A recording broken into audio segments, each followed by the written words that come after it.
মানে ৰিকুৱেষ্ট কৰিছোঁ আহি এবাৰ বস্তুটো খাই পেলাই এবাৰ টেষ্ট কৰি যাওক কেনেকৈ বনাই কি কথা। আপুনি খাই চাওক কেনেকুৱা পাইছে? না আমি প্ৰায় ডেইলি মানে খায়ে থাকোঁ, আহি থাকোঁ ঘৰৰ ওচৰত আহি খাওঁ, ভালে আছে, বহুত ধুনীয়া বনায়। আপোনালোকে এদিন খালে গম পাব বস্তুটো। তেজপুৰৰ পৰা আহিছে আপোনাৰ ঘৰ নে? হয়, আমাৰ ঘৰ এনে তেজপুৰ, কিন্তু মই ইয়াত ফাইনেন্সত কৰি আছোঁ। সেই বুলি মানে মোৰ এৰিয়া এইটোৱে পৰিছে আমবাগান। তো আহি মানে দুপৰীয়া টাইম হয়, যিহেতু আগতে আমি যিহেতু অমৰা বুলি ক'লে চিনি পাওঁ, বৰ্তমান দিনত আজিকালি ল'ৰা ছোৱালীবিলাকে অমৰা কি বস্তু সেইটো চিনি নাপায়, আনকি তিয়ঁহ বোলা বস্তুটো ইগন'ৰ কৰে। যিহেতু তেখেতে এটা ভাল পদক্ষেপ লৈ পিনে আগৰ যিটো কালচাৰ, সেই কালচাৰটো যিহেতু ঘূৰাই আনিছে, তাৰ কাৰণে অশেষ ধন্যবাদ সঞ্জীৱ দা।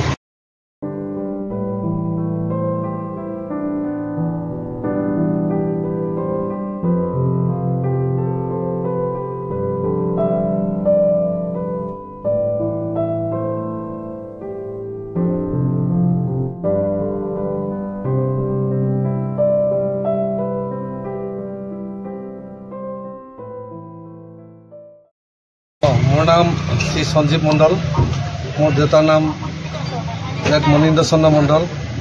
মই এখন বেঞ্চাৰ স্কুলত 24 বছৰ কাল বিনা বেতনেৰে কাম কৰিছিলোঁ।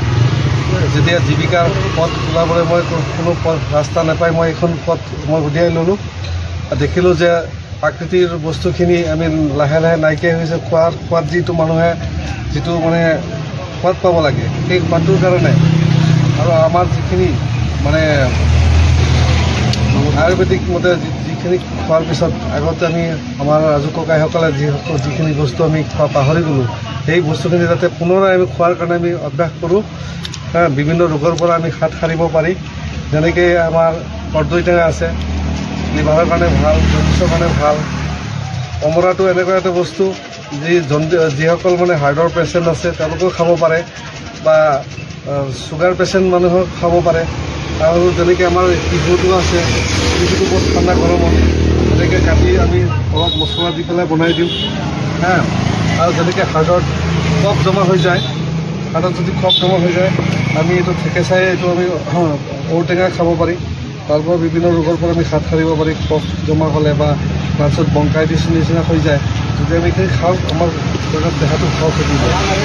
আনাৰস আছে, আজি এইখিনি বস্তু নাই থকা হ'লে মই দেখিছোঁ। আৰু এই হ'ল চবতকৈ মানে গুৰুত্বপূৰ্ণ যে আজিকালি যি প্ৰতিজন ঘৰৰ মানুহে কি হৈছে যে যিটো হাই হৈ থাকে, এইটো মছলাৰ লগত আমি যেতিয়া দিওঁ, ইয়াত এইটো ইমলি মানে তেতেলী বুলি কোৱা হয়, এইটো তেতেলীটো মই অলপ দিওঁ যাতে কাৰোবাৰ বিপিটো হাই নহয়। মানুহৰ সমাগম কেনেকুৱা হয় ইয়াতে? মানুহৰ সমাগমটো হৈয়ে থাকে অনবৰত। আজি অতিৰিক্ত অতিমাত্ৰা গৰমৰ কাৰণে মানুহ আহিব পৰা নাই, কিন্তু আবেলি সময়ত মানে খুব মানে 2-3জনমান মানুহৰ প্ৰয়োজন হৈ যায় এইটো সময়ত। মানে আপুনি এইটো ব্যৱসায় কৰি পেলাই আপুনি ঘৰখন চলাই আছে এতিয়া বৰ্তমান? মোৰ 4জন মোৰ পৰিয়ালৰ সদস্য আছে, আৰু মই ভাবোঁ এই কেৰালা বাংগালোৰ যোৱাতকৈ আমাৰ ইয়াতো এনেকৈ জীৱিকাৰ ৰাস্তা আছে।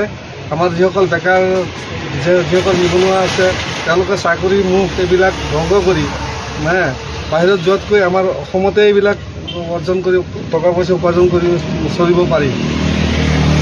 আৰু যদি কোনোবাই তেনেকৈ দোকান খুলিবলৈ আছে, ইচ্ছা প্ৰকাশ কৰিছে, মোৰ ওচৰত আহক, মই ধুনীয়াকৈ তেওঁ শিকাই দিম। আৰু মই যেনেকৈ 2 বছৰ কাল মই ইউটিউব চাই ইউটিউবৰ পৰা মই গোটেইখিনি বস্তু মই শিকিলোঁ, সেই তেনেকৈ মই কোনোবাই যদি ক'ৰবাত ইয়াত কলেজৰ সন্মুখত বা টাউন এৰিয়াত কোনোবা দোকান খুলিব বিচাৰে, মোৰ ওচৰত আহিব, মই ধুনীয়াকৈ বুজাই দিম। কম খৰচত, কম টকাৰ ভিতৰত, কিমান টকা ইনভেষ্ট কৰিব নালাগে, কম টকাৰ ভিতৰতে এই ব্যৱসায়টো কৰিব পাৰি, চলিব পাৰি।